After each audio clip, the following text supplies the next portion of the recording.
Hello friends, good morning to all of you. स्वागत है आपका हमारे यूट्यूब चैनल पूजा में साथ साथ 9 में।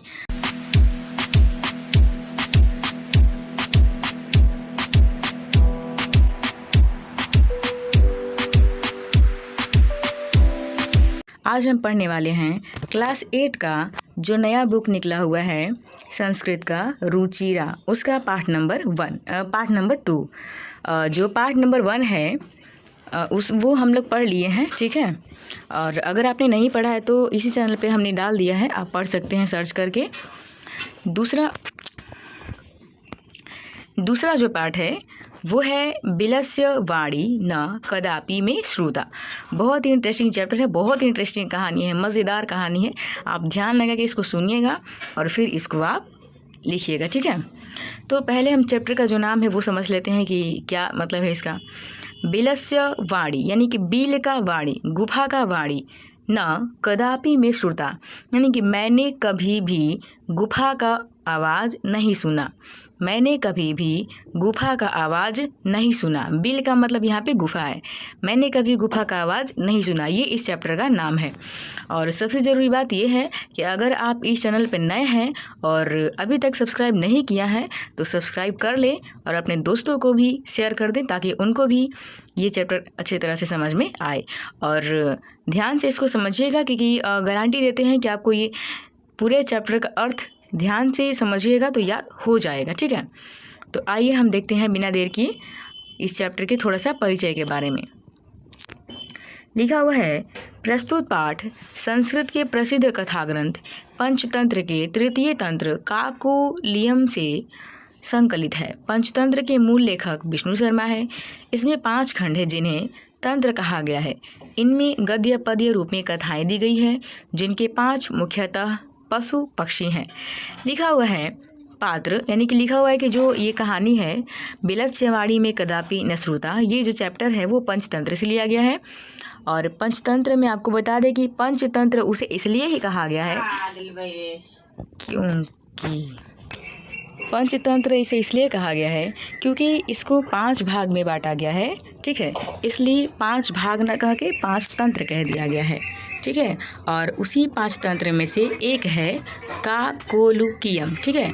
और उस तंत्र से ये पाठ लिया गया है।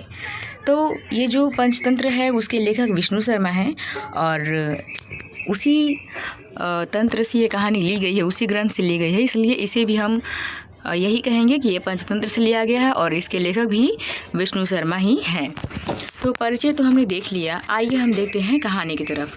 ध्यान से इस कहानी को समझिएगा और गारंटी देते हैं कि आपको ये कहानी बहुत अच्छे तरीके से समझ में आने वाली है और बहुत मज़ा आने वाली है। लिखा हुआ है, कस्मिंचित वने खर नखर नाम सिंह प्रतिवती सम। किसी जंगल में खर नखर नाम का एक शेर रहता था। स कदाचित इतस्ततः परिभ्रमण शुद्धार्थ न किंचदपि आहारम प्राप्तवान। वो एक बार की बात है कि जंगल में सुबह से भूखा था और खाने के लिए कुछ चीज़ें खोज रहा था, लेकिन उसे सुबह से लेकर शाम हो गया लेकिन उसे कुछ खाने के लिए आहार नहीं मिला। ततः शाम दृष्ट्वा सह अचिंतयत्। तब क्या हुआ कि शाम के समय जब उसे वो इधर उधर घूम रहा था, शाम हो गई, कुछ नहीं मिला, तो उसे एक गुफा दिखाई दिया, बड़ा गुफा था। और उसने सोचा, सह अचिंत्यत, उसने सोचा, क्या सोचा, नूनम एतस्याम गुहायाम रात्रौ को अपि जीव आगच्छति। जरूर ही यानी कि जरूर ही इस गुफा में शाम के समय कोई जानवर आता होगा रहने के लिए, ठीक है। यानी उसने सोचा कि अवश्य ही इस जंगल में शाम के समय में कोई जानवर आता होगा रहने के लिए। और ततः अत्रैव निगूढ़ो भूत्वा तिष्ठामि इति। तब तक ये काम करते हैं कि हम इसी गुफा में छुप जाते हैं और आएगा तो फिर उसको हम आहार बना लेंगे, ठीक है। लिखा हुआ है, एतस्मिन् अंतरे गुहाया स्वामी दधि पूछा नामकः श्रीगालः समागच्छत्। लिखा हुआ है कि उस गुफा में दधि पूछ नाम का एक श्रृंगाल मतलब सियार होता है या फिर गिदड़ भी बोल सकते हैं, ठीक है। तो उसी गुफा में जो गुफा था उसका मालिक श्रीगाल यानी कि गिदड़, दधि पूछ जिसका नाम था, वो रहता था। और वो आया शाम के समय। स च यावत् पश्यति तावत् सिंह ति गुहायां प्रविष्टो दृश्यते न च बहिर्गता। वो क्या हुआ कि जब वो आया तो उसने देखा कि भाई गुफा में कोई गया है जिसके पैरों का निशान है, लेकिन उधर से आने का निशान नहीं है। उसने अपने माइंड में सोचा कि भाई ऐसा हो सकता है कि कोई गुफा में गया तो है लेकिन उधर से आया नहीं है। तो वो दिमाग लगाया और सोचने लगा। फिर सोचा श्रृंगाल अचिंत्य, तो वो सोचा अहो विनष्टो अस्मि नूनम अस्मिन् बिलेशिह अस्तीति तर्कयामि तत् किं करवाणि एव विचिन्तय दूरस्थ रवं कर्तुमारब्ध। भो बिल किं न अश्मरसि यन्मया त्वया सह समय कृतो असि यत् यदाहं बाहतं प्रतिगतिष्यामि तदा त्वं माम् अकारिष्यामि यदि त्वं मा न अर्हसि तर्हि अहम द्वितीय बिल में आश्यामि इति। ये जो श्रृंगाल था वो बहुत ही चालाक था, बहुत ही, ठीक है। उसने क्या किया कि दिमाग में सोचा कि भाई कोई अंदर तो गया है, ठीक है, जाने का तो भाई निशान दिख रहा है लेकिन उधर से आने का निशान नहीं दिख रहा है। तो इसने कहा, अपने दिमाग लेकर और कहा कि ओ गुफा तुम तो रोज़ हमें बुलाते हो, जब हम आ जाते हैं रोज़ हमारा स्वागत करते हो, क्या तुम आज नहीं बुलाओगे? और तुम्हें तो पता ही है कि जब तक तुम मुझे आवाज़ नहीं दोगे, जब तक तुम मुझे बुलाओगे नहीं, तब तक मैं अंदर आऊँगा नहीं। और हाँ, एक बात याद रखना, अगर तुम मुझे नहीं बुलाओगे तो मैं दूसरी गुफा में चला जाऊँगा, ठीक है। ये उसने सोचा। यहाँ पे क्या लिखा हुआ है, अथ एत इक्ष्वासिंह अचिंत्यत नूनमेषां गुहां स्वामिन् सदा शमान् करोति परंतु मद भयात न किंचित वदति। अब हुआ का कि शेर अपने माइंड में सोच रहे क्या कभी गुफा भी बोलता है क्या। फिर सोच रहा है हो सकता है भाई डिजिटल ज़माना है, बोलता भी होगा। उसने सोचा कि ऐसा लग रहा है कि शायद हम इसमें छुप गए हैं ना, और जो गुफा है वो मेरे डर से नहीं बोल रहा है, ठीक है, मेरे डर से नहीं बोल रहा है। एक काम करते हैं, हम ही चिल्ला देते हैं आज, ठीक है। अथवा शांतिध्वम उच्यते, और कहा भी गया है, क्या कहा गया भाई, श्लोक दिया है, देख लेते हैं।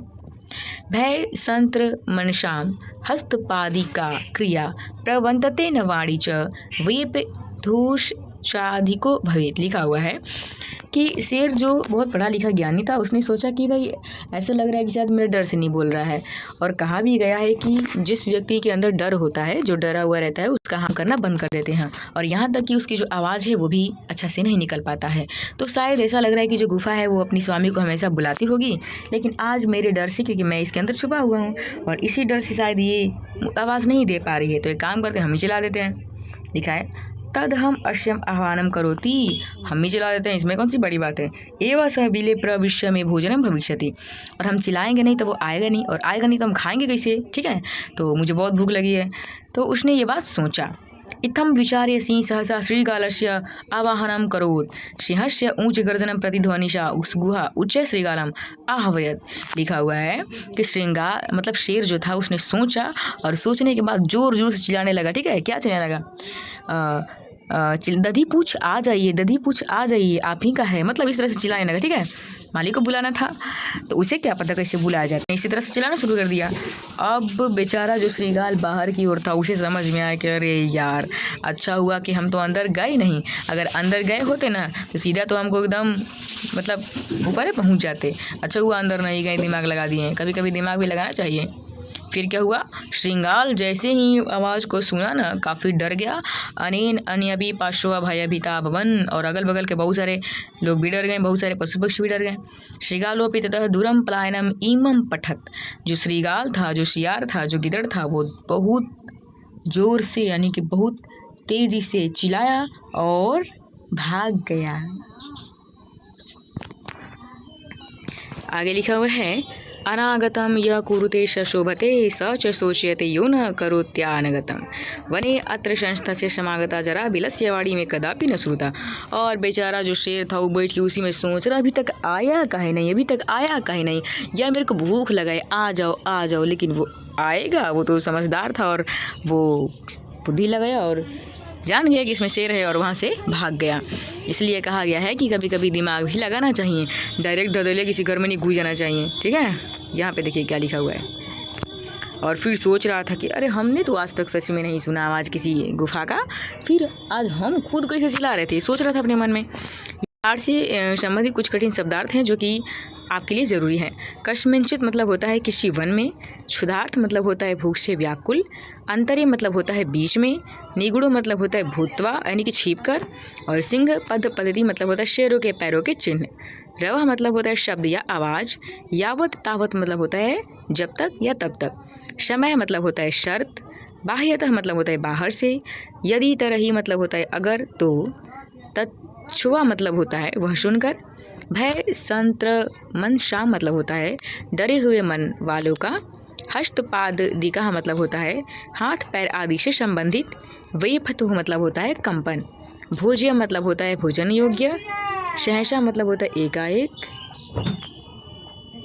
अनागत मतलब होता है आने वाले दुख को, सोचते मतलब चिंतनीय, और संस्थ मतलब रहते हुए, और जरा मतलब बुढ़ापा, कुरुते मतलब करता है, बिलस्य मतलब बील का। उम्मीद करते हैं कि आपको चैप्टर बहुत अच्छी तरीके से समझ में आया होगा, और सच में अगर समझ में आया होगा तो इस चैनल को सब्सक्राइब जरूर करें, लाइक कमेंट करना बिल्कुल नहीं भूलें, और अपने दोस्तों के पास भी शेयर करना ना भूलें। मिलते हैं ऐसे ही मज़ेदार एक कहानी के साथ नेक्स्ट वीडियो में, तब तक के लिए बाय, टेक केयर।